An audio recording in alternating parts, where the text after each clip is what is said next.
So this is a bearded dragon that I'm going to skin. This individual died in captivity, judging by his size and by his wonderful beard spikes. He's a male. Beyond that I have no information on this individual, but he was not killed for the purposes of being preserved.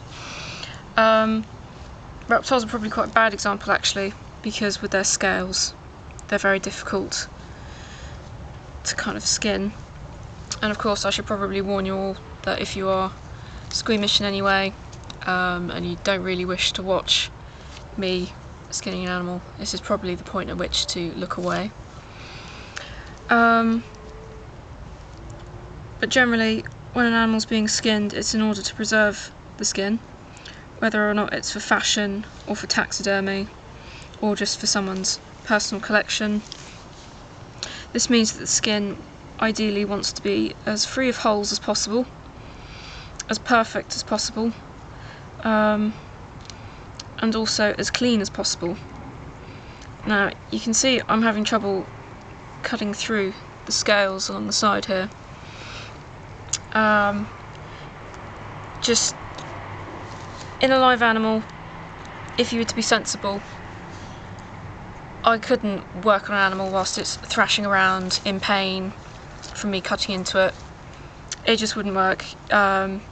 With thin-skinned animals such as rodents and birds in particular, who have very thin papery skins, it's really easy to poke a hole in their skins, even if you're skinning a dead specimen. You can also see the tissue underneath, if the camera will focus. Yep. You can see it's quite pale, there's no blood pumping. This is partially because when you skin the animal you only take off the first layer. So you can see there, that's kind of the skin membrane, and then there's the tissues underneath.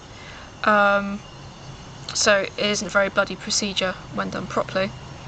Again, if the animal's alive, it'd be thrashing around, it'd be a lot easier to cut through the skin and also any other tissue underneath, which makes it more messy, which makes it more awkward, which makes the quality of the remains once they've been preserved less. And these are all common sense reasons from anyone who knows the actual way in which animal skins are preserved.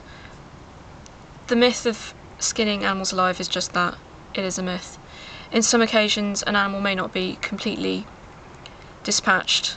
In slaughterhouses, sometimes the procedure isn't exact, or an animal is only stunned or knocked unconscious rather than completely killed.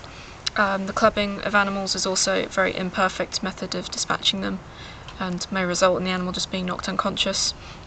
But this is completely different to animals reportedly being left alive deliberately. The only occasion which I know this may be true is the skinning of reticulated pythons in Asia, where it is easier to inflate the animal, but even then I'm not entirely sure as to the legitimacy of that. So yes, hopefully you'll see it just isn't possible to skin an animal that's moving, that's in pain, that would be trying to bite the person who's skin it, trying to scratch, do injury to the person who's doing pain to it.